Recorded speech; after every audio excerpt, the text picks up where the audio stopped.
Hi, this is Rob Waller, and thanks very much for dropping by to the channel again, where I'll be sharing news and latest ideas and strategy on dealing with banks and raising finance, etc. So what have I got for you today? A few days ago, a firm called Syscap looked at some figures being released by the Bank of England as regards the amount of money being written off by the banks.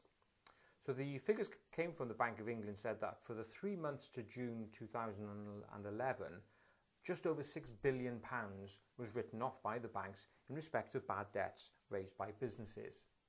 Now that figure is obviously large enough in itself, but what is more startling is when you compare it to the first quarter of this year, when just over £4 billion was written off in bad debts. That's just over a 50% increase on that first quarter when compared to the second quarter. When we look at the whole 12-month period from June 2011 to June 2010, the amount of money written off had increased by about 17%. Now, why is this important to you? Well, there potentially could be an impact for you as regards your ability to raise finance. But why is that? Well, when banks write off money, and this is obviously from loans that business owners have not been able to repay, these monies written off are a direct charge to the bank's profits. So their profits reduce for that year in respect of the amount of money they've written off. That has a further impact on the amount of capital that banks have available to lend in the future. It reduces that figure. The problem is that the government, in trying to make sure that banks are much stronger to cope with any future economic shocks, is factoring in that banks are going to have to increase their capital held in order to support borrowing over the coming years. So what we've got is a reducing capital base because of the amount of money being written off, bad loans, and a further pull on the other side to get banks to increase capital.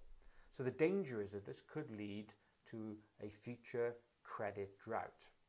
So if you're looking to raise finance to grow your business, for example, what are your options?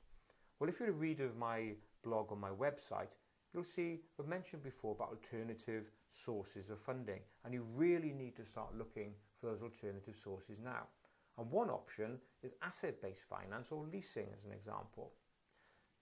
Because of the problem in getting hold of money from banks, the Finance and Leasing Association have said that they have witnessed an increase in the amount of money being lent by their members in respect of asset-based finance.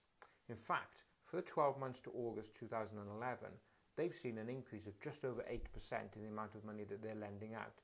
That stands now at about £20 billion. So when we look at leasing, for example, why is this a good option? Well, if you've got a particularly weak balance sheet, not a major issue as it would be with the main high street banks. Leasing is an off-balance sheet item. Secondly, leasing won't have any impact on your existing credit facilities. And perhaps one of the greatest advantages, of course, if the underlying equipment that you've been financing becomes obsolete, then you can just replace it, which is much more difficult if the asset has been financed by a loan. So if you're looking to raise finance to grow your business or even start your business, take a look at these alternative options. Ensure yourself to make sure that you don't get caught out if there is another credit crunch coming up. If you want to know more information about asset-based lending and leasing in particular, check out the Finance and Leasing Association website. The address is www.fla.org.uk.